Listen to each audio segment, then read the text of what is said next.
I shall bring the June meeting of the Arundel Town Council Estates Management Committee to order. The observant among you will notice that a change of face in chair. Let me introduce myself. I'm Councillor Affleck, elected chair of the Estates Committee by the annual meeting of the Town Council 2 weeks ago. And I thank my colleagues for the trust and support shown. Unfortunately, he's not here, but I would like to thank the outgoing chair for 3 years of, here he comes. We will pause 1 second.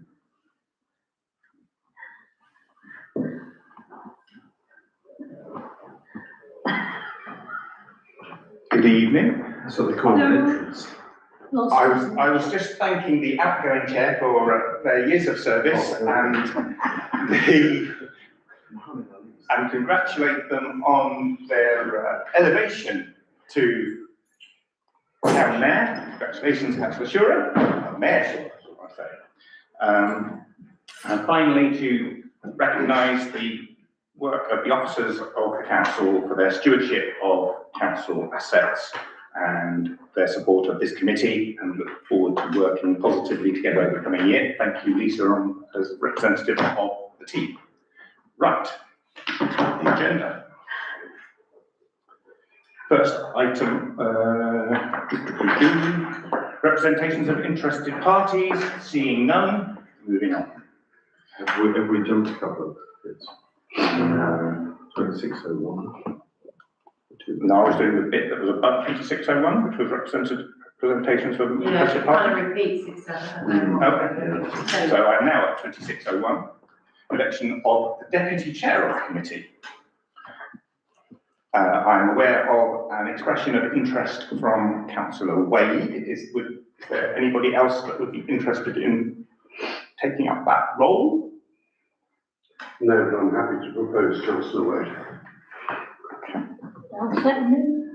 Thank you very much. So, all those in favour? Unanimous. Review the terms of reference of 2602 and for recommendation at the next full council meeting. Now, I note that the terms of reference as circulated was actually out of date, because I recall Councillor Shura updated the terms of reference in about, well, I think the date on it was right, but the version that was on the council website until 2 or 3 weeks ago when it disappeared referred to not numerical spending limits, but that permitted within the financial regulations, so that we didn't have to update the terms of reference every time the financial regulations changed, and that the membership of the committee could be changed either at the annual meeting or a subsequent full council meeting. So, subject to actually referring to the current version, I personally have no recommendations for change. Does anybody have anything that they would like to suggest that we change?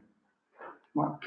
Could I just ask, it says on my notes here, version October 2025. What is the actual version that we... The version that I got from the website also said version October 2025 on it. Okay. So could I suggest that we change that to version June 26 or? Yes, I'm sure that when we adopt it, that is what will happen to the... Should we not all see a copy before we adopt it? If there are changes from what we've seen?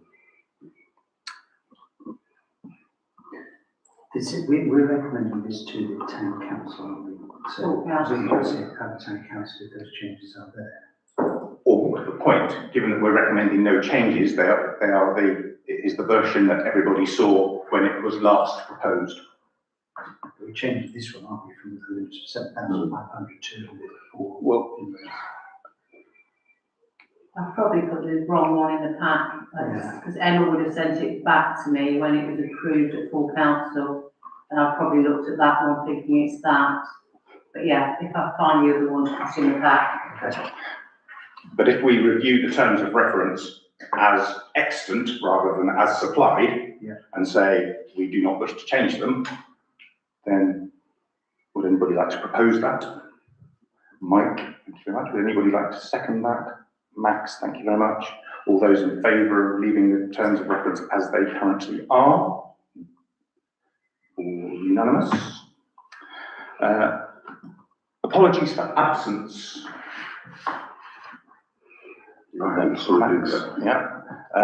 We have apologies from Councillor Green due to other commitments. Is everybody happy to accept those apologies? Yes. Good.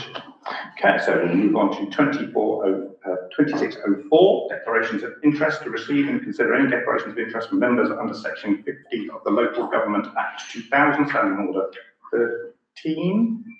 Is that right?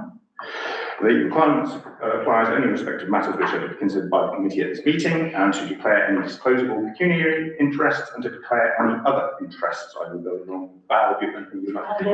No. I do not have anything. Max, if you have anything. Ian, would you have anything? I live in St Peter's Road and work for Handel Schools, which normally is tangential to something. Are we saying that is a disclosable interest or a disclosable pecuniary interest? Interest, yes. Okay, John? One of the items is to do with food bank, and my wife runs the food bank. Okay, do you stand to personally benefit financially from any decision we take, in which case it's a pecuniary interest, otherwise it's just a disclosable interest? Okay, cool.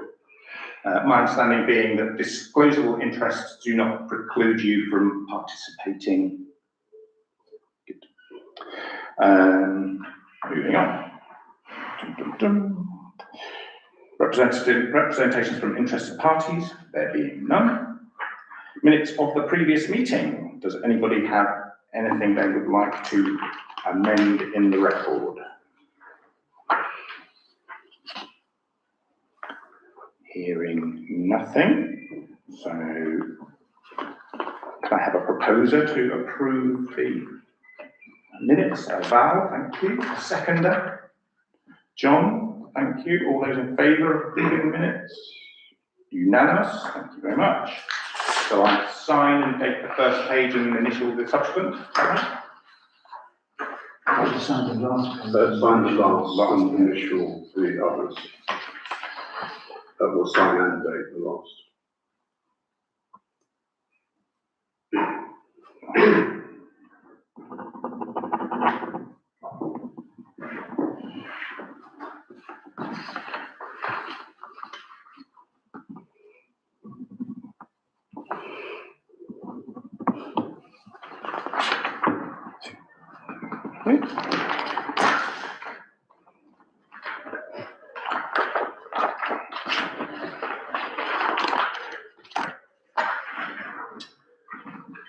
Reports.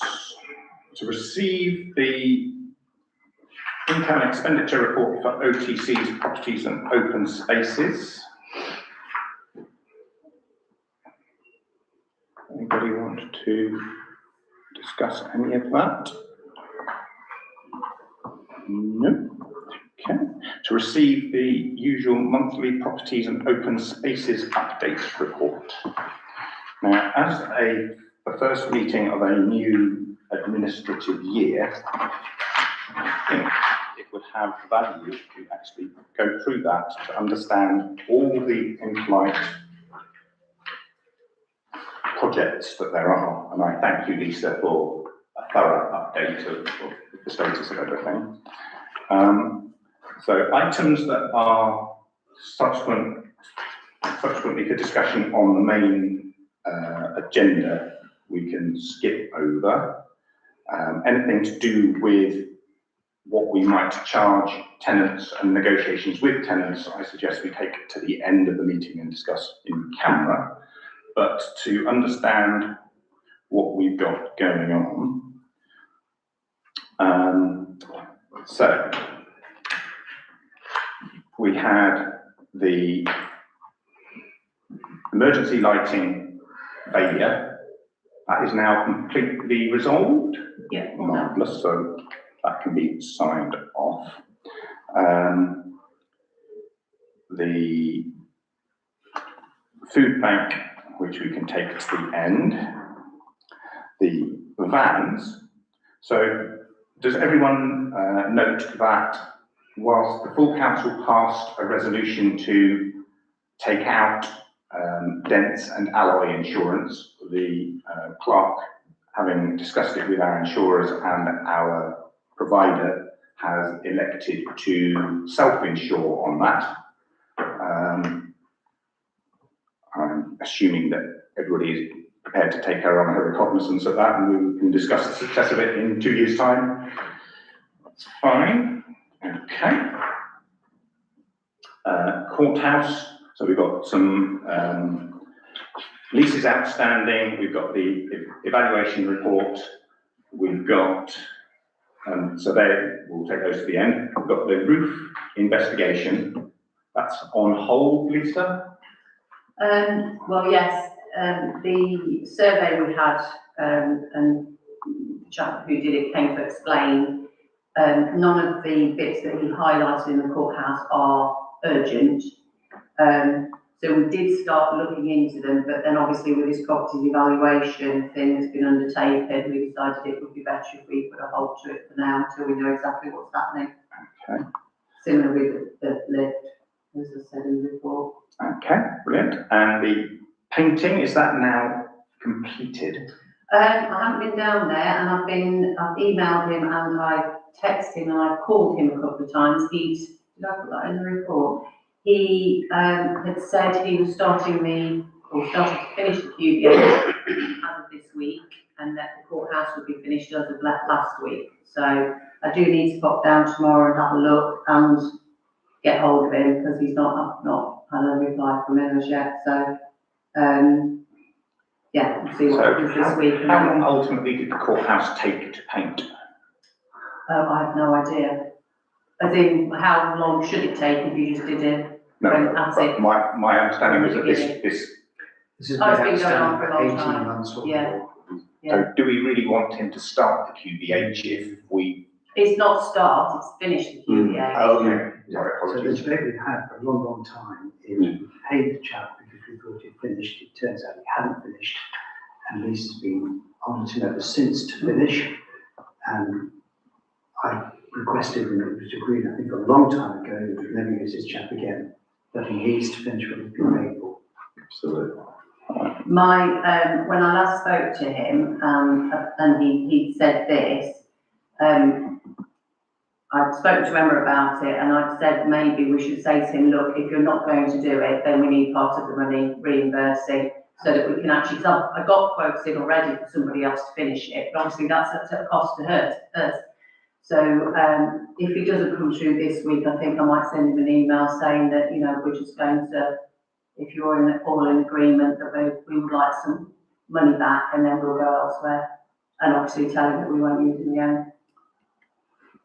Yeah, I don't think that's something we need to agree. I think that's an operational matter, and you know, basically it's contractor management, and if he's not met his contract, then breach of contract, and Yeah, okay. we'll have some cash. Thank you. John? I just think it's something that I wouldn't wait to negotiate with this chap because it doesn't respond well.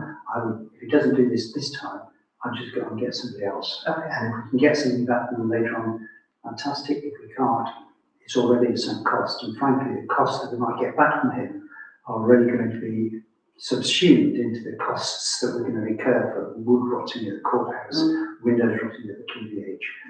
It's been 18 months or more. We can't wait around anymore, in my view. So yes, it's operational, but you have, I hope this is the committee's support, which is saying to vote no and go somewhere else. I wouldn't wait around.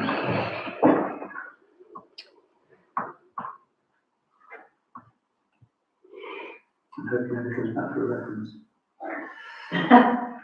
And so the next item is the public toilets at the car park. Now,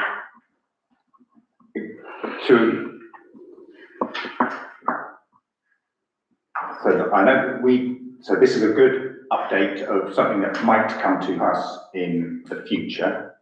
So my understanding is that you're checking whether or not we have an obligation to provide them, and Yeah. if we do, are you going to put forward a proposal that is then included in next year's budget for delivery in the next financial year? Cool, that's the perfect operation of the 5-year plan, where we identify a need, plan for it, deliver it, without doing a knee-jerk reaction. Brilliant. Okay, thank you very much. Page 3.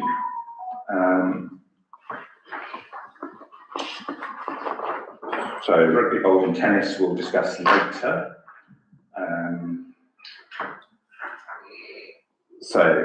So there's some items here on the future ongoing considerations about improvements to play equipment, including the skate park. Given that we have got plans for the replacement of the skate park, what is this committee's view of the current status of the replacement of the skate park? Is that something that we thought about doing, have walked away from, and therefore our opinion of the skate park is that we are just simply maintaining it so that we don't get sued? Or is it that we have actually decided that the skate park has met end of life and we actually have an in-flight project trying to replace it? Max? My understanding, and maybe Ian wants to jump in on this as well, is that the current policy as such is to maintain it, to ensure that it is safe to use as it currently is, and do essentially minimal maintenance. It's really about safety more than anything else. Longer term, we would like to replace that. It may have been before you remember this committee, James. Ian at one stage showed us lots of pictures of other skate parks that were looking flash and yeah. The reality is, unless we get, well, we're going to have to significantly draw down on reserves to pay that, because we're talking about £250,000, or what was discussed at the time was looking for external funding opportunities. And in relation to that, Ian has also pointed out that NNC fund parks and recreational facilities elsewhere, and that we should try and engage with them to see whether or not that could be extended to Arundel. So there's a kind of short, we need to make sure it's fit for purpose in terms of health and safety, but a longer ambition which has no timeline to it. Anything you'd like to add to that in the? No, I think that sums it up. The agreement, when we looked at replacing the skate park with a fully concrete, smooth, cool, trendy thing, which had a lot of buy-in from the skate park users, given what was said on Saturday, young people, middle-aged people, the works. It was great, but it was on the basis that we got external funding for it. And we didn't get that in our first attempt, and then Ukraine happened, and the cost of the project went up by about 35%. So it effectively got shelved for a while. If we want to move forward with it, we can go back to the plans and the developers, etc. But in a meeting last week with Councillor Fairhall, he said that he thought our best bet was to start looking at external grants like the GEO, etc., rather than rely on NNC in the short to medium term. So I don't know how big that grant pot is. But the question really is, which comes first, the funding or the plan? You will not get funding unless we've gone out and said, this is something we want to do. So we need to commit to say that this skate park has served us well. We are maintaining it so that it continues to be usable, but there is a life to how long you can do that before the costs of maintaining it become prohibitive. So at some point, we do need to say that actually we are going to replace it with whatever, and whether we start from the basis of the plans that we already have, But if we don't even make that commitment that we want to do something, I don't see how we can raise money for it. John? It's the first thing though to determine how the skate park will last in its current state, accepting the need for maintenance from a health and safety user perspective. What kind of lifespan does it have? I don't know, and I don't know where to go. I hope within the council we can know where to go. If we know that it will last for another 10 years, we've got time to both put in place a maintenance timeline and put in place either a sinking fund and or applications for funding. If it's going to be 2 years away, we've got a significant problem. So the first thing I would do is get some assessment. I didn't see the report of how long in its current state, presuming maintenance, it will last before we need to replace it. It's not quite as simple as you would describe, Nothing ever is. because you've got to find out what's possible. And what's possible is dictated by what funding there is out there and what the current fashion is, because they've checked the fashion for the use of the How equipment much horizon changes. do you need? So there's a lot of factors which you've got in boxes before you can actually go to anybody with a plan. It In is, this case, because we don't know what sort of funding is out there at the moment. And I know that because I did the original skate park, so I know how difficult it is. And I agree with you that as part of planning to replace the skate park, part of the feasibility phase is exactly as you've defined it. But again, you do that before you would start phoning people up and finding out how much that they might give us. We need to have decided that that is given that, Well, finite I amount of think we time. made a decision that we're going to do it. Okay, that was my. I feel we have, haven't we? Yeah. The will is there. The will is there, and then Ukraine happened, and it went from 160 to 250. I'm just going back. We're not on the agenda here, are we? We're not. We are discussing the report. Okay, I thought we were just receiving the. James, can I just ask, was it 160,000 originally, the quote for this concrete? And that's what we started applying for, and because we were told that was a realistic amount to get from the National Lottery. Yeah. Compressed concrete, rebar went up, we went to about 240, 250. Yeah. And that was deemed to be too much. And in order to help us move on, might I propose that at a future meeting, we actually have the skate park on the agenda as a separate item, where we can both discuss and make a proposal around the lifetime of the skate park. I think John's point is really important. If it doesn't have a life beyond the next 2, 3, whatever years it might be, then of course we need to plan for that, as well as a long-term replacement. But I don't think we can do that here. We need a. My question for here was merely, is this an in-flight project or something that would be starting brand new? And the answer I've heard from Councillor Chesser is actually that it is in flight. Fine. We know how to note that going forward. We can work from that basis. Thank you very much, everybody. And the sources, yep. So we get to Amble Cemetery and the land that we are hoping to obtain,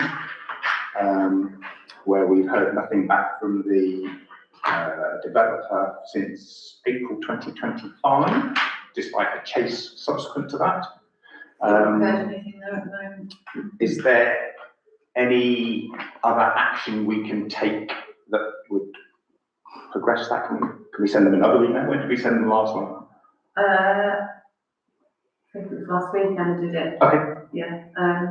So if I have a word with her when she's in this week, and we may give them a phone. Was that part of a planning application that we were going to get this land? In which case we can Section go 106, to yeah. NNC. Yeah. Just one thing that I don't know if it's relevant or not, but if you looked at the new local plan sites, Yeah. you were told by a workman that they were leaving the land to the north, weren't you? Yeah. And we've been told previously it's the land to the east, Yeah. west, sorry. Yeah. And That has then, been signed as a cemetery land on their site plan.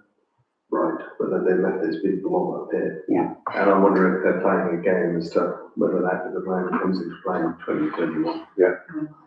So I don't know whether planning need to be involved or, but it just feels that there's too many opportunities for them to want to do anything in the short term, which leaves us slightly exposed.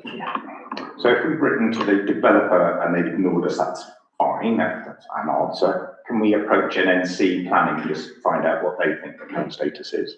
And perhaps update them that we feel that things aren't going quite right. We then get on to Joan Strong, which we'll discuss later. Bollards. Blah, blah, blah, blah, blah. We're awaiting delivery of bollards, yes? Yeah. Okay. I mean, awaiting delivery, what, this year, next year, or, you know, I mean, is there I any? think they said it was something like a 12-week lead time, I think Something it like is. that. So it takes 12-week lead time. So, From, it's 12 weeks from today, or, no, from when we ordered them, when was that? Month or two ago. I think April, yeah, I think it was middle of April. So it should be the next month or two. Mm. 4 to 6 weeks from now, okay?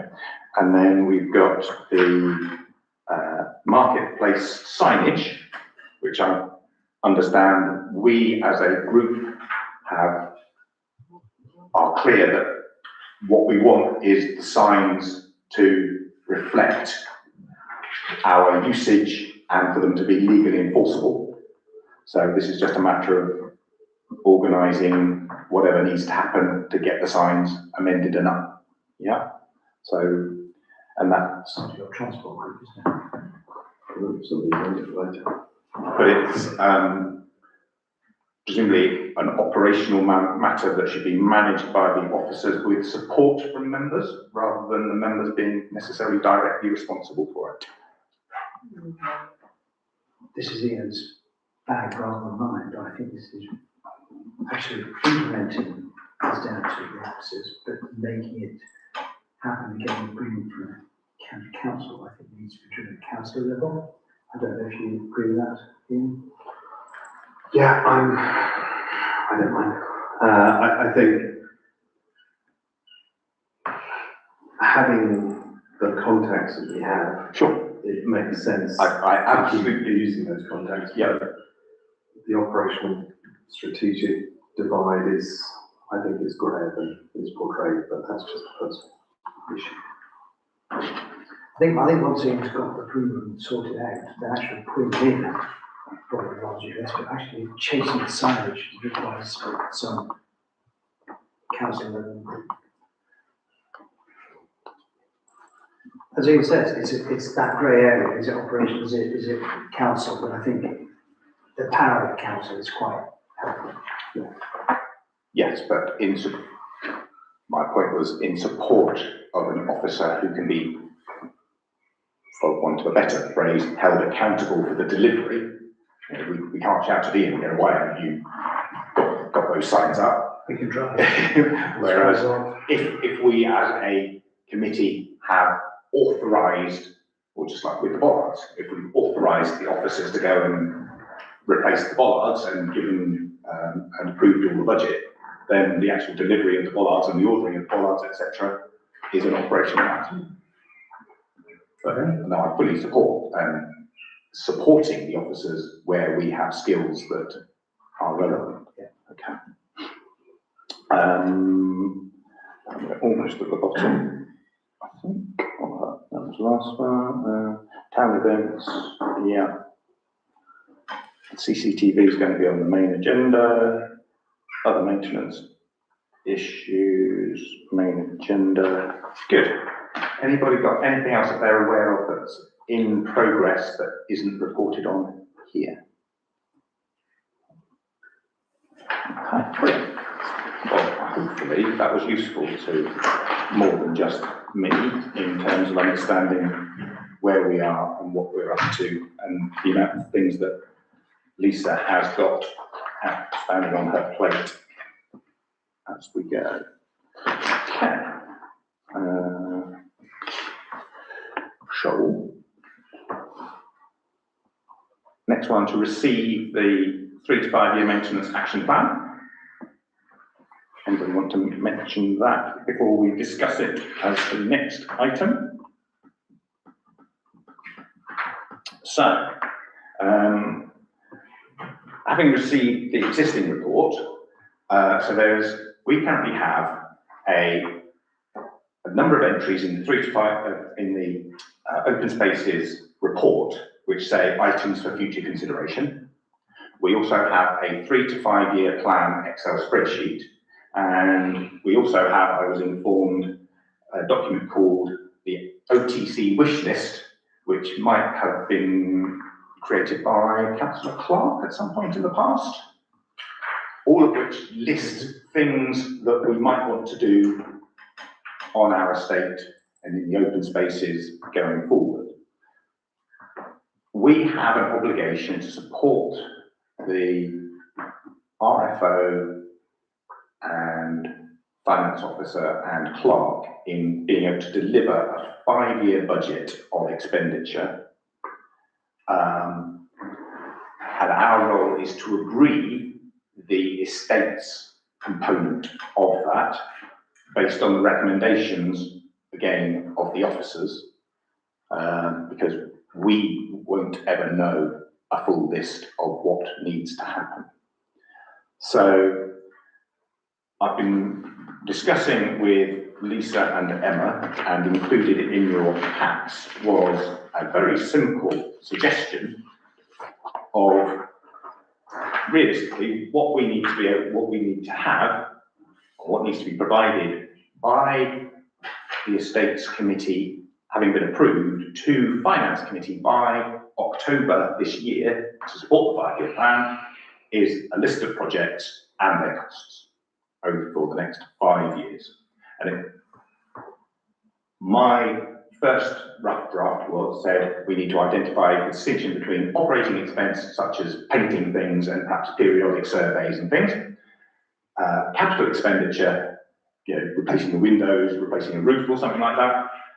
I thought it'd be useful to know where we were doing that, exactly what the activity was, what year we expected to do that, and how much we thought roughly it would cost. And then if we just put those into a spreadsheet, and it will happily then do all the work for us and create page 2 of that suggestion, which is by year, by type of expenditure, by location, what needs to be spent. And just to reassure everybody, the items that I put in there are purely fiction. I think if we provide that from our meeting in October to Finance the following week in October, we will have supported to our best ability the ability to produce a coherent budget for subsequent 5 years. John. So the principle is right, and this is broadly what Max spent a long time doing last October, November, in quite some detail. I guess my first question of this is, you're looking at the year 28-29, spending £400,000 on skate park and play equipment. Again, I reiterate, the content of this is entirely fiction. So what are you expecting to change, if anything, between now and October? In terms of the documents, or so? In terms of the numbers. Well, we don't. So firstly, we need to agree that we need to consolidate currently 3 sources of projects into one list. Having consolidated them, we need to review them to go, actually, we have to do it in 2023, or actually, we don't want to do that, or actually, we need to do this whenever. Yeah. So, firstly, does everybody agree that we need to consolidate those 3 documents? Secondly, does everybody agree that this is a sufficient document Or do people want to see it broken down by, is it roofing, interior, exterior? Are there other columns or criteria that people want to apply?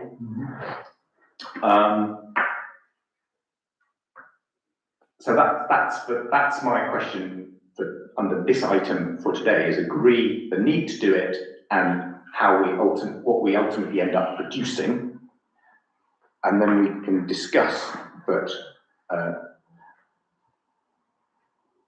we need to agree that now. We need to agree next month what the list is and what will be done next financial year, so that in the gap between then and September, our officers can go away and actually in more detail work out how much next year's projects will be, so that we can agree that in October to deliver it to finance. Ian. Stupid question, but what are the 3 documents we're replacing with this? So the items in the monthly properties and open spaces report that say for future ongoing consideration. So the report goes. No, those elements would be taken out of that report. Right, so we've still got that document. Until we agree that anything else needs to change, there is the separate document, the 3 to 5 year plan that we received without comment 2 minutes ago. And then I don't know whether you want to put it forward. I believe it was created by, it had your name on it as the last person to have edited it. There's a document called OTC Wish List from about 2022, I think, that had some items in it that I just happened to across on the SharePoint. If we don't think that's got anything relevant in it, then I'm more than happy not to have to combine it in with this other list. So it's replacing 2 documents and parts of the report. Yes. Which hopefully will be a reduction in administrative overhead for our staff. Does that answer your question, Max?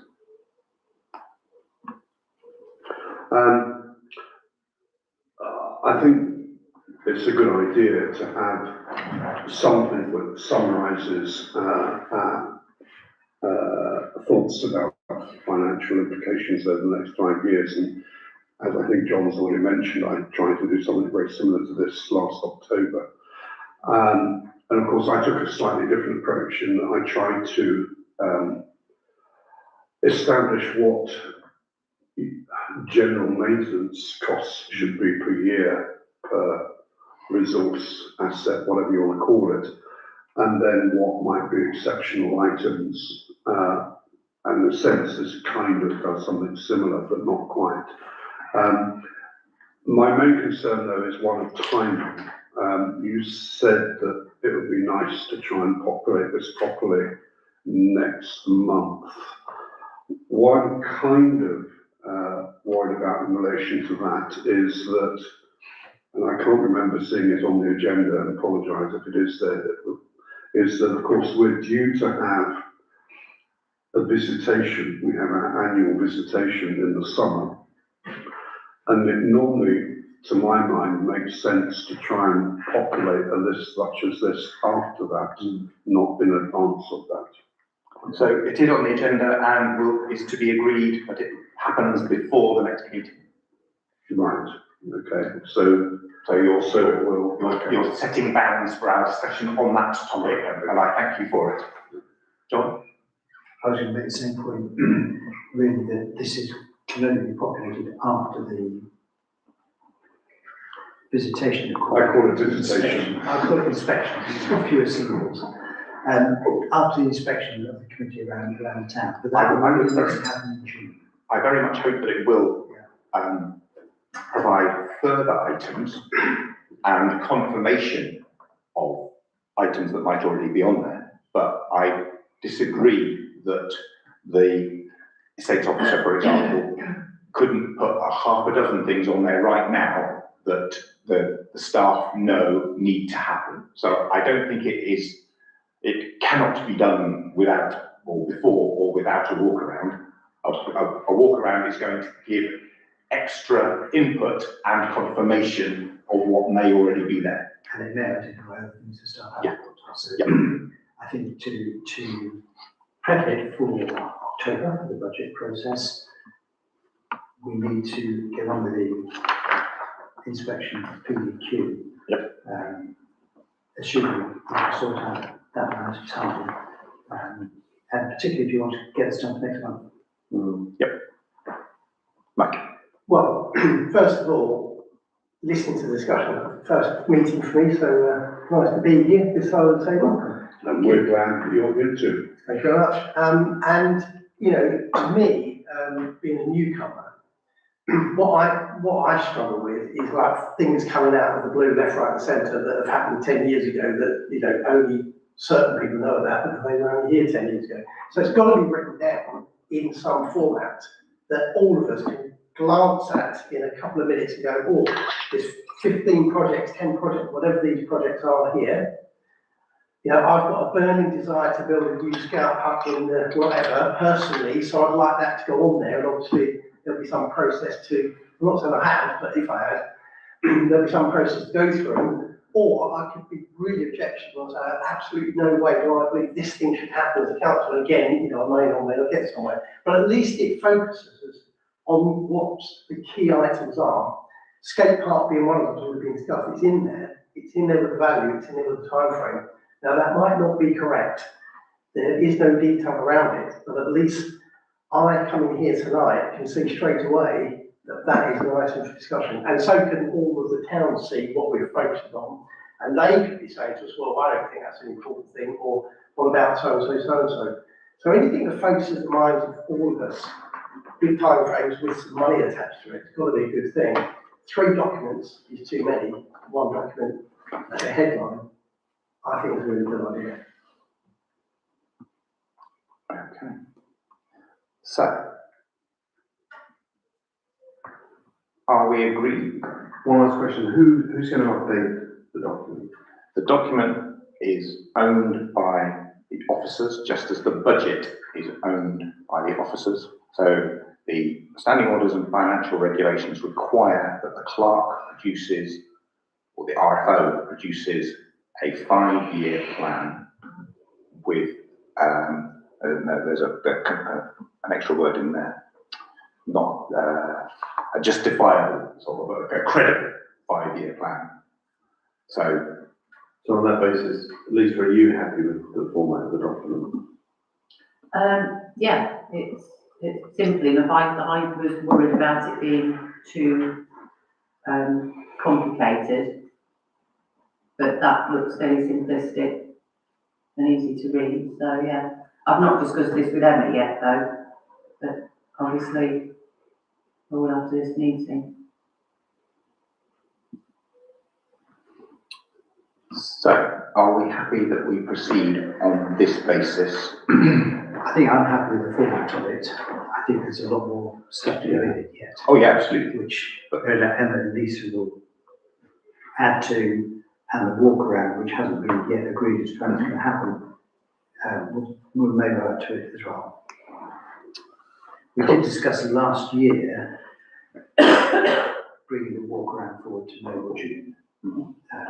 So we've got July, August to put numbers to whatever we think should be done, so that September, October, we can put the budget to Finance Committee. So I'm just a bit concerned that we crack on.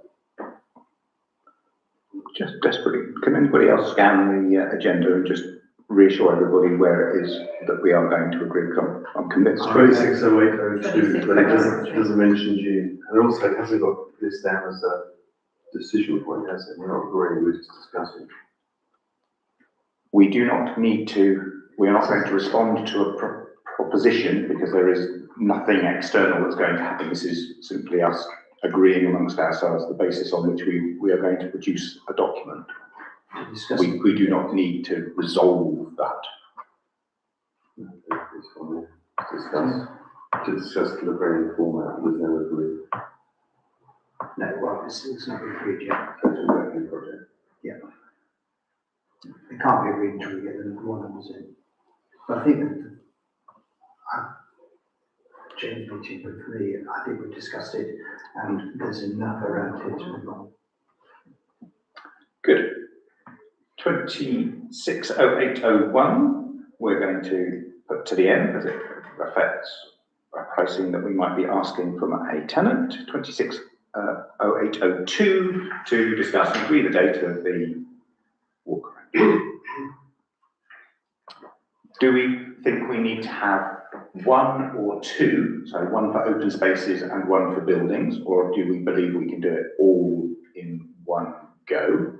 And when would people like to do it? Ian? For the sake of being one of those people who's been here for whatever years, we used to do it in a day. It started about 9 in the morning, normally finished about 5 or 6, and we never finished it.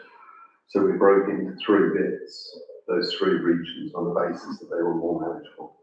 So others who've done those 2 things might decide to have an input. June for me is out, I'm afraid, so, but I hope we can find a date. I'm away for most of it. Mike? This happened last year, I sort of heard about it.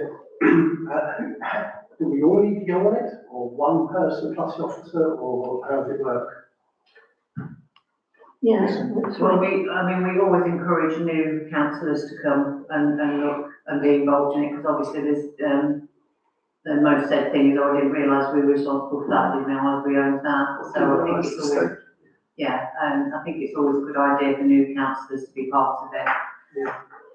But there's no minimum number or maximum number. No, I mean, how it was broken up before in areas, it was, I think you came to all of them, didn't you, Ian, or most of them? I think Max did as well, but then another council like Leeds did down the south, and then I think James, did you come to North and you did some of them, yeah? Well, it all happened in one go last year, I thought, because we started at the top and we went via the rugby club and we went and looked at the, road, and we went into the courthouse and we looked. Did you do the cemetery as well? Yep. You must, so I remember Lee going to Leeds Leeds did one time, one one on the road, and anyhow. Yeah, I don't think it was all in one last year. no, because you can't, every time we've done it before, you get to mid-afternoon and that's it, you're racing around trying to see everything, you don't see it properly. So it's definitely for the last few years been split up into sections, manageable sections, which is much better. that's nothing to stop somebody doing both sections. No. Personally, I think it should almost be compulsory. Well, because it's how you get a feel for the town that you're making decisions about. So we need to decide how many rounds and how many people per round as a minimum, and we need to put the dates in, because we're already on the 2nd, so we've got 4 weeks left. So are you in the office the first half of the week or the second half of the week? I can remember. It varies, but it doesn't really matter.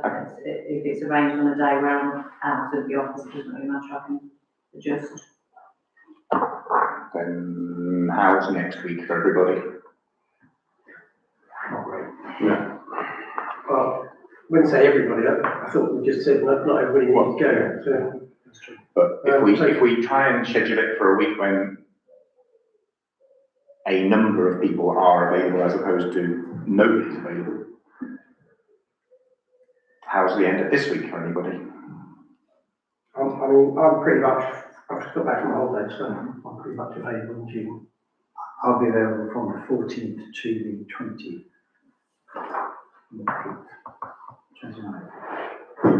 I'm available in the morning of the 14th until 12:30. It's a Sunday though, so. Oh, yes, it is. Yes, I can do from 15th of June. I don't know if I want to sort out diaries now or just. Yeah, how's your week, James? Now or? Well, given the amount of clear thought expressed that it needs to happen as soon as possible, I think it's worth at least understanding what the constraints are of doing it as soon as possible. Okay. So are you suggesting 2 dates? Is that what you think, Lisa? Yeah, two or Split three. into, Yeah, Two- we two should- I think we would should be- do two, yeah. okay, split into two, so you need a couple of councillors perhaps, at least on those 2 days. Is that fair to say? So how about Thursday and Friday this week? Do Thursday, I can't do Friday. Okay, I can't. Thursday this week and Tuesday next week?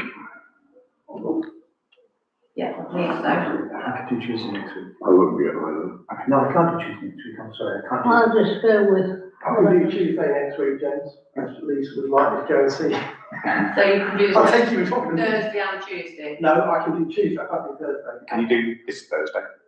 I can do this Friday, I can't do Thursday. Okay. Please. I could do some of Thursday, I could do Thursday morning. But I've just got, I'm actually doing most of my Thursday. Oh, yes, sorry, I should have taken it. How about Tuesday and Thursday next week? Tuesday and Thursday next week. Yeah, I think that's okay. Mike? What times?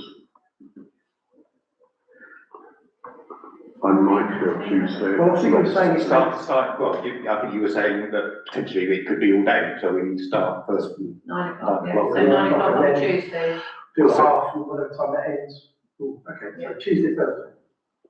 So when you So say 9 Tuesday, and 9 on Thursday, Tuesday, so next week, Tuesday and Thursday. 9 and 11. Can we call it walkabout, perhaps? That's what it used to be called. Mm.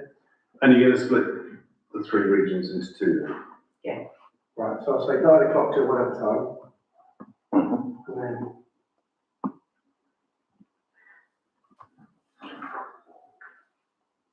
Second here, just in case.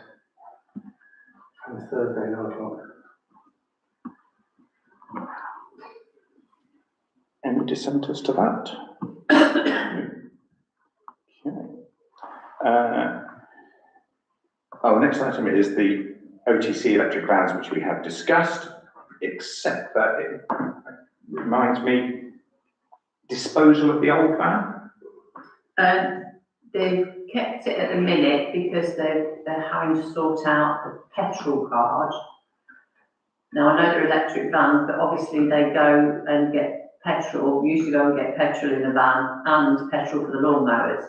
So if they get rid of that van, and the car, the card, they've got to sort out a different way of doing things. So, and I don't think Emma's had a chance to advertise it yet, so at the minute, it's still sort of being used for petrol journeys. Okay. Because obviously part of the funding for the electric vans included not So- putting petrol into it, so that's undermining that a little bit. So as long as the officers are aware that What do you expect us to do about the petrol mowers then? we've got a spending card, haven't we? What, sorry? Credit card. Oh, separate to the petrol card? Yeah. Yeah, If I can make a suggestion, we buy the car, stroke van, we'll give you a price in a second, yeah, I know. and, you know, if that's in your opinion the reasonable price, then I would just go for that and get rid of it, because we haven't really got time to be showing people around. Because some people come and have a test drive and you never see them again. Also, if you sell it privately, you've got, the possibility they'll come back Yes. and debate things going Yes. wrong. So I'll get rid of it to a dealer or you buy in a car, without the tube.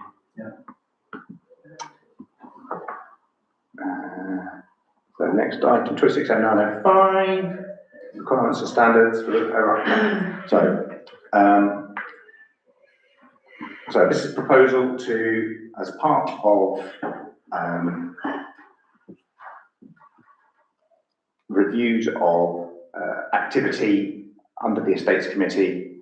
So I'm aware that, for example, under our grass cutting contracts, Mowerman does 99% of verges and cemetery.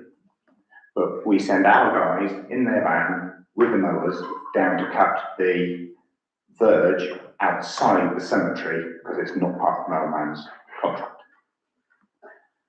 Now, there's probably various historical reasons for that, which we don't need to go into, but if we step up one level and go, we ought to review the distribution of activity amongst our contract staff and internal staff about what they're doing, before you can go and renegotiate a contract or discuss a contract, we should set what our policy is in terms of we expect the verges to be mowed like this, we expect our amenity grass to be mowed like that, we expect our eco grass like Fletton Field or somewhere like that, or nature spaces to be mowed like this. And so there's a value for money end point, but the part that we're responsible for is what do we want done, and then the delivery of the revised contracts, etc.,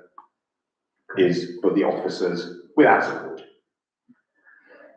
So the first question is, do we support reviewing our requirements of the officers in the delivery of services to the town? I'm a bit confused as to what we mean by requirements, and presumably we're not saying it must be cut to this level of length. Are you talking about frequency of cut, or what are you talking about? So, again, if I wanted the verges to look nice, I couldn't tell you, because I'm not a gardener, whether that requires a cut every week in May, but then only one cut in August because, I don't know, it doesn't grow very fast, whatever. But what I can say as a councillor is, as part of our marketing strategy, the verges at all times need to look well kept. And I would expect to delegate negotiation of a contract to fulfil that to an expert, because, you know, I've never ever talked to a mowing contractor who hasn't come back to me and gone, do you want 6 cuts, 8 cuts, 10 cuts, or 12 cuts? Go. Now, a number of cuts does not deliver an outcome. Well, it does, but it's implicit, not explicit. I want to be able to say to my contractor, I don't want people complaining at me in late March when the grass has started growing that it's got long enough that irresponsible dog owners can let their dogs poo in it and it's not noticeable. So I think we should be saying what effect we want to achieve and discussing that requirement with our contractors who give us advice about what is necessary and how much it will cost to achieve that. But again, it starts with us saying, what do we want to achieve? Yeah. Not how do we achieve it, Mike? Yeah, I've asked the question a number of times about the playing field, how often it gets cut. Nobody seems to know when, and there seems to be a random cut every now and then. And even when we have events on, it's not always cut before the event, so it doesn't give a brilliant impression to visitors coming to the town. So I think to have a specification along the lines of what Dave was saying is the right desire. If that costs us 50 grand a year, we might say, well, we're not doing that because it's 50 grand a year of taxpayers' money. But that's a secondary thing. At the moment, if we're doing 9 verges or 1 verge and mowing down to one, it's crazy. Why are we not doing that one? You know, it's just a waste of everybody's time. So let's just simplify things again. Decide what needs doing, how often it needs doing, or what the end effect needs to be done, and then go with that. But the rec is not cut often enough. I walk my dog on it every day, and I know that is the case. Why it's slightly more complicated than this. The first thing is Fletton Field. Decisions are made that independently of this committee, and it's actually mown by the volunteers of the Fletton Field Association. So Fletton Field is a separate entity altogether, and has to be treated separately. I don't think it's just about verges. On multiple occasions when we've had previous visitations, walkarounds, what I pointed out, particularly in relation to car parks and the cemetery, is it's not just about mowing grass. Particularly when you look at the long-term car park down by whatever road it is, beyond the co-op. The maintenance of what I might call hedgerow is really quite a disgrace. And if we're talking about marketing the town, that's one of the things that really needs to be sorted out. And Lisa knows the problem, and it's not for want of talking about it. It's about the fact that our maintenance men have neither the time, dare I say, nor the aptitude to do things like that. When you go to the cemetery, again, it's not just about grass cutting. It's also about maintenance of other vegetation there. And that's where it also gets very complicated, because you can't technically touch vegetation that's on a grave. That's the responsibility of the owners of the pitch. So it has to be done through negotiation.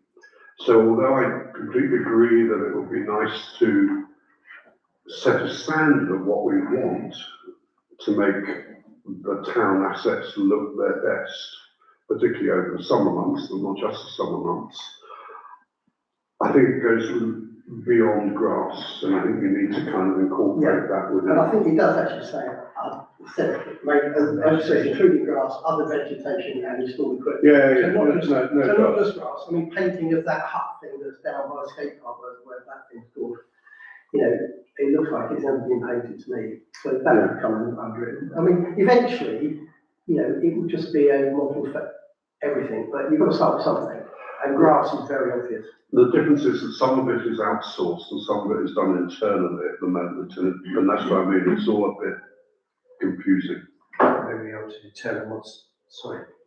Well, then you've got to have a list of those places where there's an exception because there are bulbs planted and wild patches even in the churchyard. Yeah. There are places, it's quite actually very complicated. Yeah, I'm sure. And it requires, to my mind, a fairly loose arrangement, because it requires the groundsman to use their common sense as to when and how to do it to some extent. Well, so there's 2 points there, one of which is, unless we make the attempt, nothing's going to change. And the second is, you can either leave it to the cognizance of our contractors, etc., or actually we can be very clear and say, because there are bulbs here, we actually expect this service here, allowing for the bulbs, and we expect this service here, where there are no bulbs. So, but fundamentally, the question, we are either sitting here going, yes, we agree that we want to sort out some of these issues about who does what, how is it done, etc., or we're sitting here going, we're happy with how everything is. I'm not saying I'm happy at all. My personal view is that I would subcontract more out. We only subcontract out a small element of it. But we can only subcontract it once we know, because the first thing, if you go to any contractor, even the internal staff, and you say, look after that, the first question they're going to ask is, what do you want done with it? So until we can have a coherent piece of paper that says, for all the things, again, this is not, oh, by next month we need to produce standards for all the play equipment, all the hedges, all the grass. It's a methodology. Let's decide that we want to do it at all. Choose which one we're going to do first. Do that one. See how it goes. Move on to the next. And my question is: are we interested in doing this at all? So, for me, yes. And if we start with the grass and learn from that, I'm still a little unclear as to how we would go about doing that, because none of us here are horticulturalists. So I don't know how we do that. I guess we do it by talking to a contractor. Yeah. But if we talk to a contractor, any contractor would go, over the top with the requirements. So then we need just to rein back a little bit. I don't know how to do that.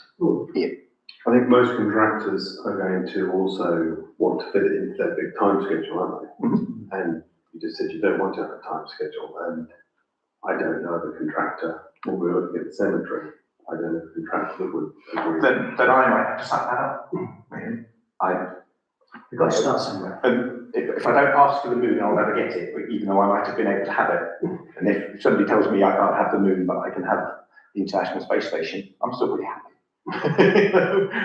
So I'm hearing, yes, we would like to do this, and we need to Not sure how. choose which thing we want to start with and move forward from there. Are you going to take that up with Lisa to? Well, because again, at this level, this is a policy decision. Yes.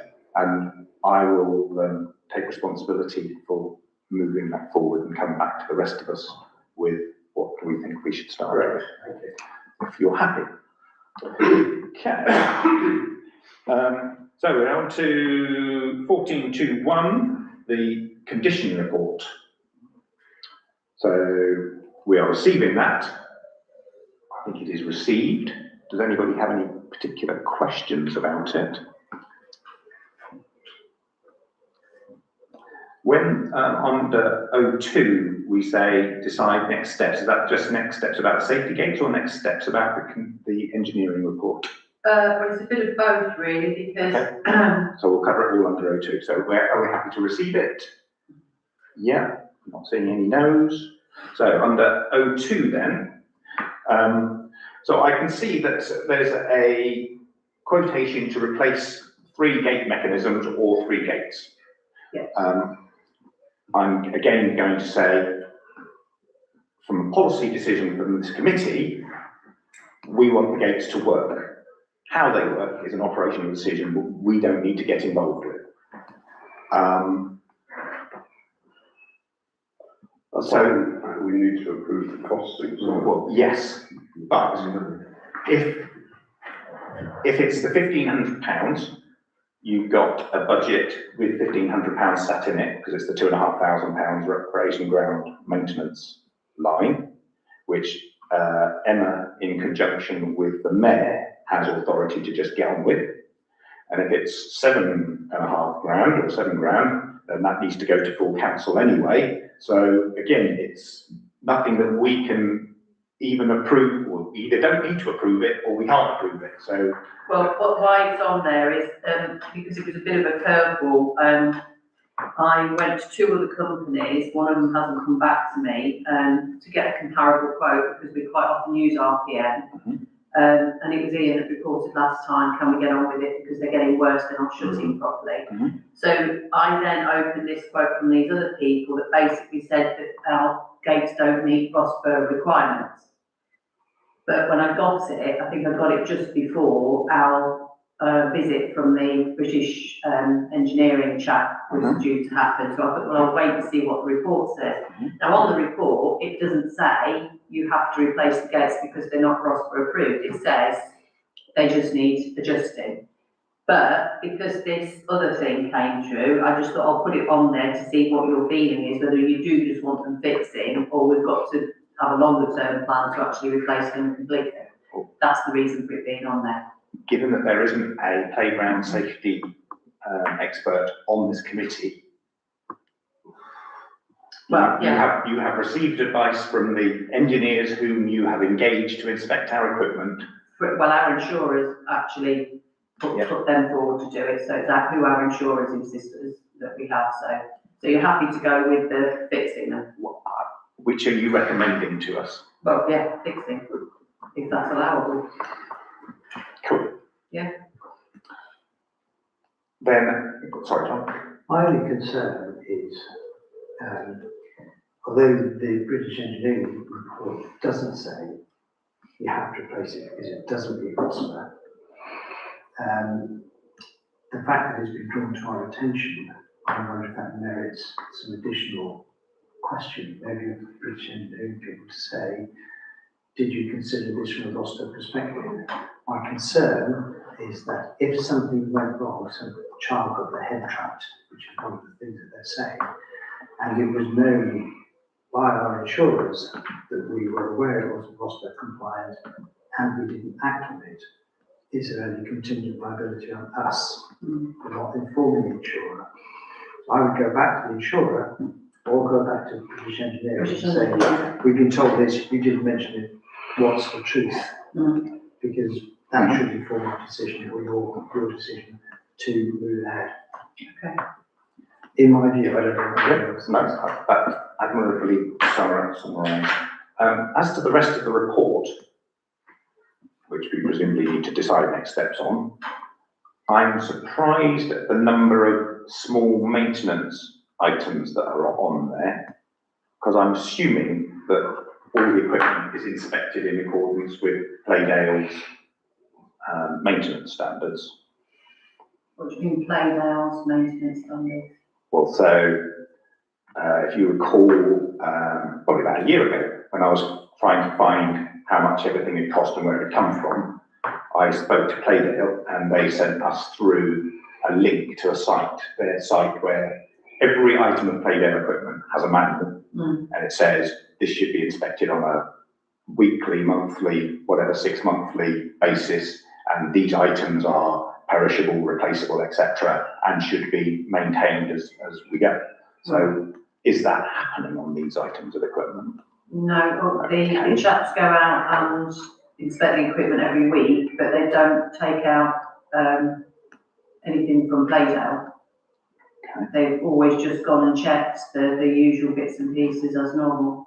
So if they're checking the equipment, have they seen and known about all these things that Brel have found and just been not fixing them, or how does that work? Because I'm presuming that all these things haven't suddenly come out in the week before Brel turned up.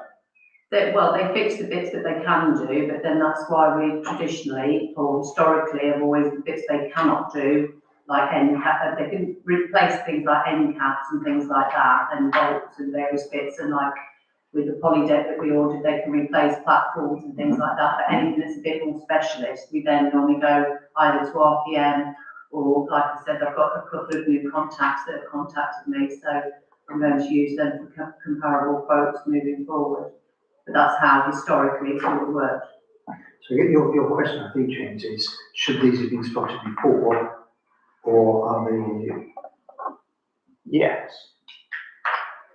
And you're saying our guys go out and inspect to the best of their capability, but they might not be doing it to the extent That, yeah, that it says in the report. Undertaken by British Engineering. Regardless of whether, it seems to me that, again, it's a safety issue. If we don't act and something happens, we're in trouble. So, for me, I would be asking this committee, should we, because I think it's contingent on us, sorry, not contingent. It's required of us to get on and do it. I would have thought, I don't know. James, I think from my point of view, if we buy something going forward that needs maintenance, which is pretty much everything, that whatever company provides the stuff, they also provide the maintenance. So it's all costed in for the life of the product. And if we feel that it's an end cap, which is, you and I could do, therefore, our maintenance guys could easily do it, they're skilled, then we could say to that company, it's okay if we do these bits, and also that's fine. But at least that way, we are doing our best to keep things safe and workable for the life of the product. It's a bit like a car, people do service their own cars, but, if you want it to be up to manufacturer spec and keep the warranty, they have to do it. So I think I'm just making a point here with the next time we spend money, we've got to take into account the maintenance and not expect, our maintenance guys to take on responsibility of something that might or might not be within their capability.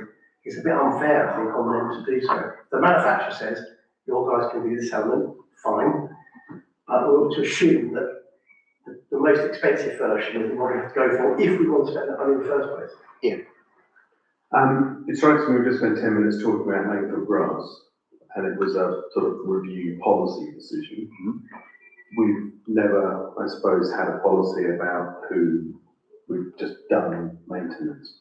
Are we saying that we need to review maintenance policy as well? And you mentioned play down on who's Brown? How they're looking to be ES and. Sorry, British engineering.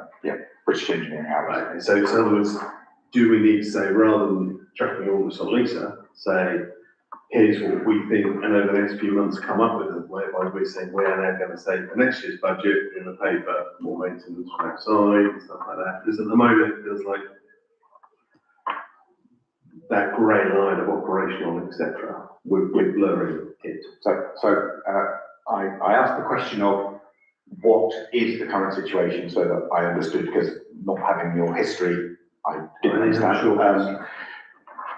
So fortunately, the earlier item was grass, vegetation and installed equipment, and play equipment sounds like installed equipment to me. So fortunately, we can review that, and our outcome is exactly as you described, where if we can identify that we've got standards that all installed equipment should be maintained in accordance with manufacturer standards and inspected in accordance with manufacturer standards. The next question is, who's going to do that? Is it being done by existing staff? Can they do it? And if not, we need to engage an outside contractor. John. Just very quickly, we agreed a policy last year which said anything we spend above £750 on equipment must include not just the capital cost, but the maintenance cost. So that's it. That's already a policy which should be continued. Okay. So is the short answer on this, we want all the maintenance items fixed.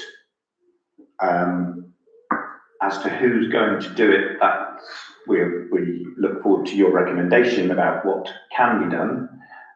But I think what we can do is set as a policy decision that we want it fixed before the summer holidays. So there's no point in having a play park that is potentially dangerous for its peak time. Is that all right with you, Lisa? Mm-hmm. In which case we're on to 1403. Receive the response from NCALC about the metal detecting policy, discuss the first draft of the metal detecting policy, decide next steps. Anybody got any opinion about the metal detecting policy? John. Excuse me, do. I'm glad you've got one, or I'm glad we're going to have one. My recollection, I've got a number of points, but my overall recollection is that the purpose of this policy was to give authority to the officers to approve metal detecting requests without reference back to council. So I think we need to amend. I beg your pardon. There's a bit which says that any decision has to be made by council and officers can't make a decision. Completely wrong. That's completely against what we should be doing and what we discussed. Decisions must be made by the officers in accordance with the policy that we agree. But the policy that we agree should, I think, include the following changes. One, it's incomplete as it is. It doesn't go beyond 10.1, so that needs to be amended. There are limited reasons to detect or allow metal detecting. And there is such a thing called leisure detecting, where people just go out and try it out without knowing about archaeological or historical or lost property. So I think we are limiting ourselves too much. I think we need to have a map for Final Bullet Condition 7, which says, this is our land. Well, we need to say what our land is. The policy includes a fines for liaison officer. No idea who that will be, but we need to appoint it. I think we need to give notice to public and local societies to say we've got this. I also think we need to record, and there's nothing in the policy that says we will, but there should be a means of recording who permission has been given to, and that we've seen that their PL cover and that it's up to date. But with those changes, I think the policy as is a very, very good start. Thank you, John. Max? I won't repeat what John's already said, but in addition to that, Again, this is a problem if you use AI. I don't think it's good enough just to refer people to the 1996 Treasure Act. I think you've actually got to give a summary of what treasure actually is. And there is no definition of treasure here. It assumes that they know what treasure is. It's a bit complicated, which is probably why AI couldn't actually work it out. But I do think it does require a summary of what treasure is. And also, certainly my copy just seems to end abruptly with 10.2 non-treasure fines. Yeah, I think, sorry. So, yeah, something needs to be put in there. But I just think it's a very helpful document. It's clearly got all the key points here, but it doesn't actually say what treasure is. And just simply referring to the 1996 Act, I don't think is really appropriate. We've got to help them to define that. My personal view. Mike? We could say anything found needs reporting to the clerk and staff. For 5 years after. And then we'll make a decision if it needs to take it further. Because otherwise, you know. John? I really urge this to be an opposite decision. I don't really want to go back to council because. I wasn't asking about. Oh, I thought you said we need to make a No, decision. no, right. I said that if someone's out metal detecting and they find a Roman helmet that might be Roman helmet or not, and they're not sure whether it's big. I should imagine this document Max is referred to is probably 100 pages long. But anything they find, they report back, and you know, the officer, whoever it is, says that's not a problem. So to summarise and move on, recognising that John needs to go very shortly. I don't think we want to set the officers up as experts in the Treasure Act and whatever. We leave it entirely on the recognizance of the metal detectorist. So feedback is a good first attempt. John has some very specific points. Max has a specific point. If you could contact them and ask them to forward their detailed comments to you, good first. Just to draw attention, I know you'll have already read it all, but so we're going off the premise that we want to say yes to most people for metal detecting. Yeah. Because if you look at the advice from NCALP, most parish councils start off with no, unless it's to look for something that you've lost or something like an archaeological dig. Most of the ones we looked at started off on the no, but we will consider each case under its own merits. But you want to go from the viewpoint of yes, we will allow it.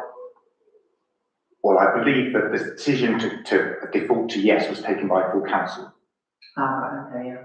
Now, if the advice from the officers having investigated is actually we recommend that you say no, then that needs to go back to full council. And I would support you if you believe that that's the case, and actually it's better just to avoid the whole thing. I mean, I don't really know, but it was just interesting when Emma and I were talking about it, and she said she'd noticed that the default mode for most of them is no. So, but I'll have another word with her. Yeah, bounce it back to her, and she can take it back to full council if she wants to go that way.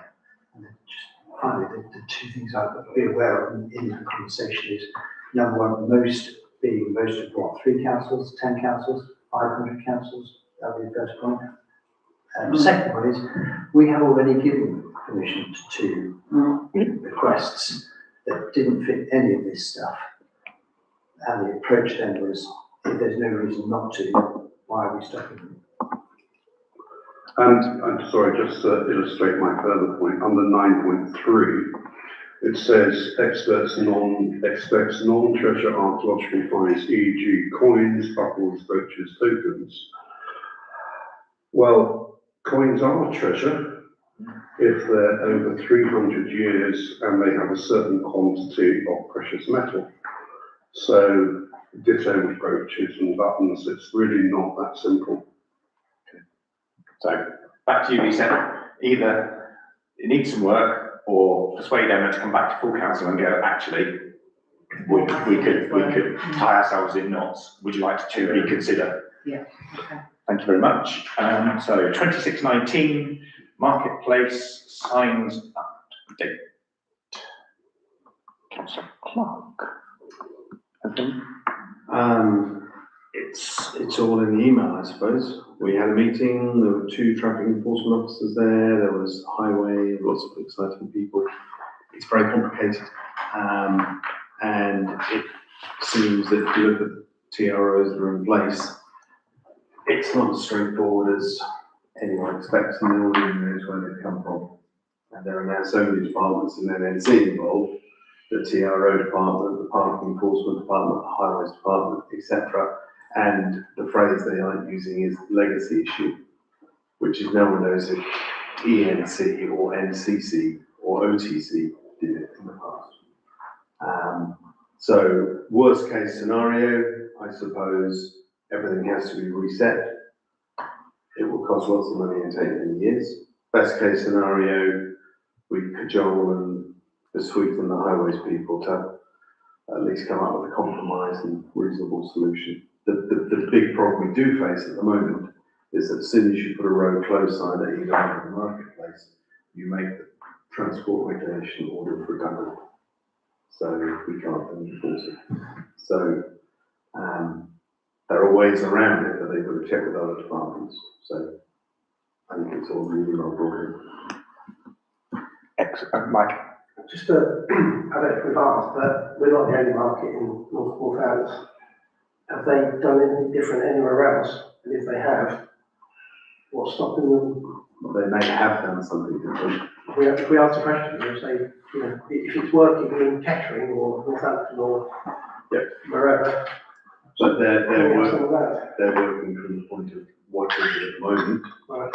and how do we need to change it. So are you saying in the next year, nothing's going to happen, whatever happens, or things like that? Now I'm slightly more optimistic, but I'm only asking because, you know, it's a case of, it's like the email said, we can only do what we can do.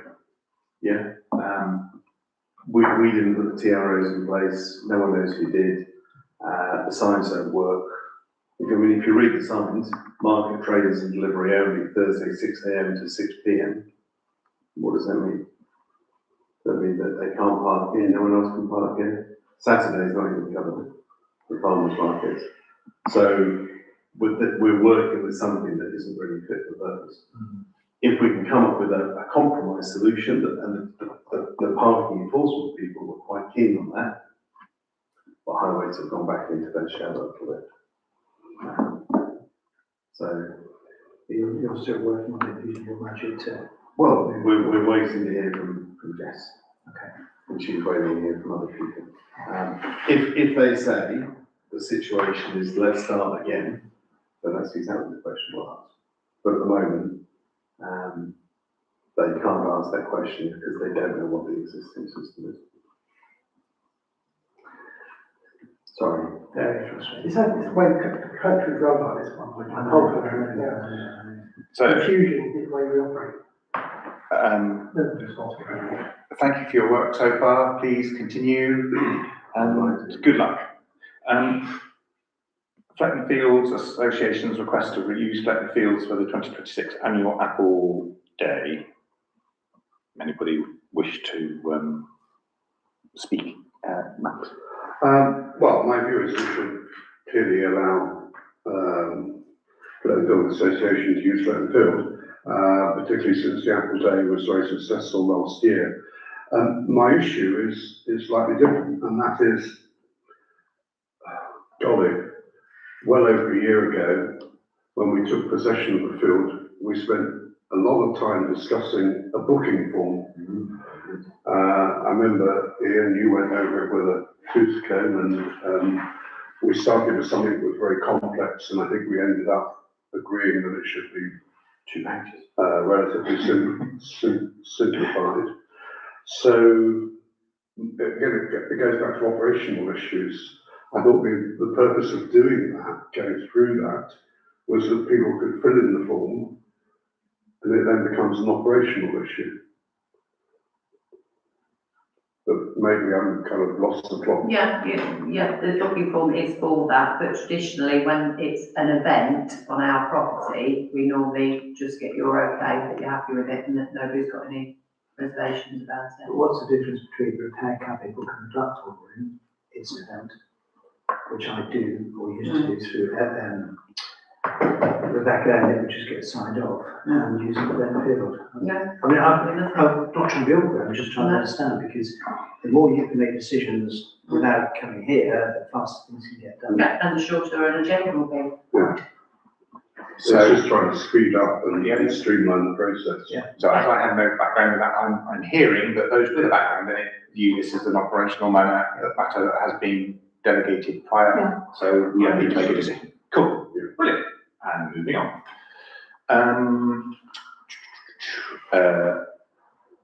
Lost it. Oh, yeah. CCTV 2623. Update on failed MVR. Ooh. So,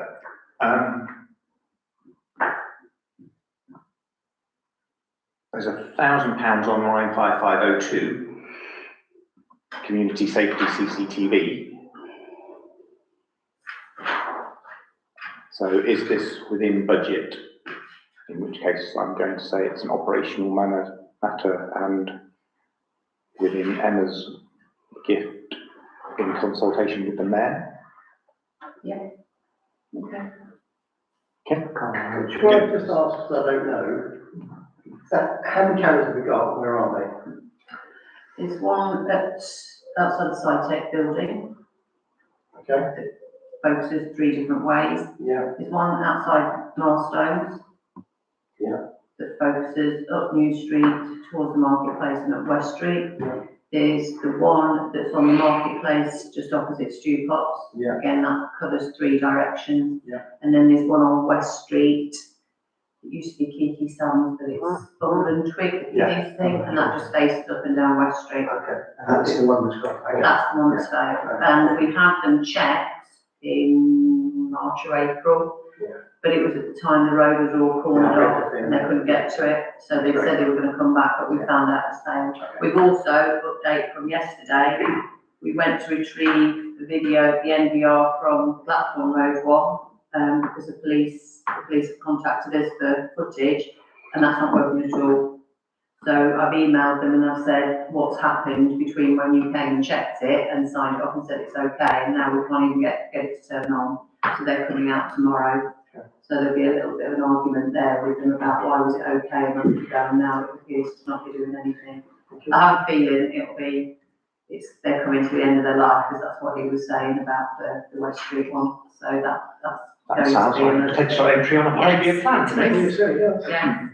Yeah. So moving on again then to 2625, the Blooming Oundle planters update. I was I was approached by the Blooming Oundle head lady, whose name escapes me for a moment. Myra. Who inquired what my interest was. So I was able to explain to her that I was merely trying to understand the limits of the town council's liability and responsibility, and she was very much happier about that, about the fact that she'd been asked to provide a whole load of stuff. So she's, I believe, is still in the process of providing you with the information, which... Pictures, she said she couldn't download it too much, so I just said to her if you can provide the memory stick and I can download it. Yeah. Cool, brilliant, so that's in progress. A request for OTC funding to assist continuation of care for Blooming Oundle. I believe that's a finance question. Yes and no. Basically, I would just simply say if they want to apply for a grant, they can apply for a grant. Yeah. But it would be considered by finance committee anyway. Yeah, good. Yeah, better be quick, because there's a few of the lines. But, yeah, there's an online form. They fill it in, they send it in. So that being the end of the main part of the agenda, I'm going to quickly do any other business, then close the meeting and then go back into closed session to just quickly discuss the tenants. So any other business with you there? Well, there seems to be, although it may have been cured now, concerns about the bin by the, just near to me, And then with yeah. the hard to actually Yeah. lock. What can we do about it? There's somebody who seems to collect the rubbish, he tells me. But of course, from somewhere that's in another parish, this is the problem. The lock is in Barnwell, All right. and the rubbish gets deposited in Elmville. And it builds up hugely, the rubbish. Oh, you're talking about the person that collects the rubbish, the kids keep leaving near the lot? Yeah, the bottom of Bassett Broad Road. Well, I mean, is that bin emptied the same as the Herne Road one every day? Well, it doesn't always be emptied every day. Because the ones on that route, I've been assured by LNC that they're always emptied every day. The one on the Well, end I of don't Herne think Road. that one is. Is that the one down at the And it bottom of just builds up into a sort of pyramid of bugs. You mean the one where it gets all muddy and people park? Yes. Yeah, One at the bottom of Bassett. yeah. Anything else? Max? Yeah, I'm not quite sure whether it belongs here or somewhere else, but a lady spoke to me at the annual town meeting on Saturday, and mentioned the lack of any disabled parking spaces in the centre of town. Quite what we do about it is another matter, because when I explained to her, it's not something that is in our gift. But I said I would mention it, and any views on that, maybe talk to me outside of the meeting. Okay, thank you. Ian? I was just going to give everyone a copy of this, which of course be of consternation from the rugby club this morning. I don't want to discuss it too much, but just the fact that it signs that. I've seen it, thank you. Yeah. Permission, we confirm the local council are aware they've been informed about the planned works to chop trees down on our land. We don't know which local council it is, but it's led to lots of conversations and emails and phone calls to NNT and et cetera, et cetera.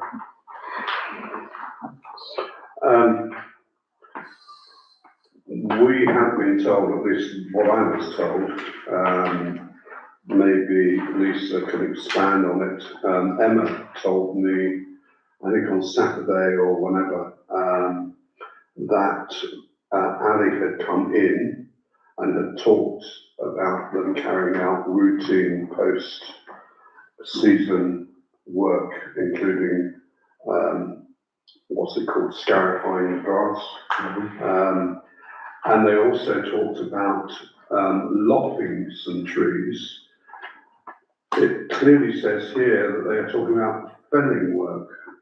And I should point out they can't take out any felling work without the permission of the tree officer. There's also concerns about how much cubic inch apparently need a felling license for. I'm going to do to you what you have been passed on to me, Max. Obviously, we're not discussing, this is for report only. So, but I think we would like the officers to jump on this and approach our tenant and ensure that they are not exceeding their bounds. John? Sorry, anything else, Ian? We should talk to NNC. Yeah, could we also copy NNC tree people in on that? For their moving pitch. At least make them aware. Was it? I suppose the tree officer. I think this is a bit serious.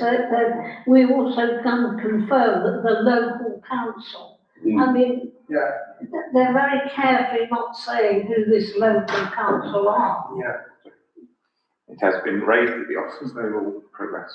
Just one other point, I'm not discussing it, simply the fact they're expanding the size of the pitch by up to 8 metres on either side, either end at the moment. is that an issue that we as an estates committee should be looking at next month? Because that's a big change. So that's it, okay. Well, it's a mistake because it's our land, isn't it? I see, okay. I don't. No. Mike? No. Cool. Then, I've got it myself. Next meeting will be the 7th of July. Yeah. And deadline for contributions is the Thursday, the 2nd of July, till noon. And we are now closed. No. Sorry, yes, I would like to propose that we go into closed session. Can I have a seconder? Val, all those in favour? Sorry. Apologies. Right, so we've got 3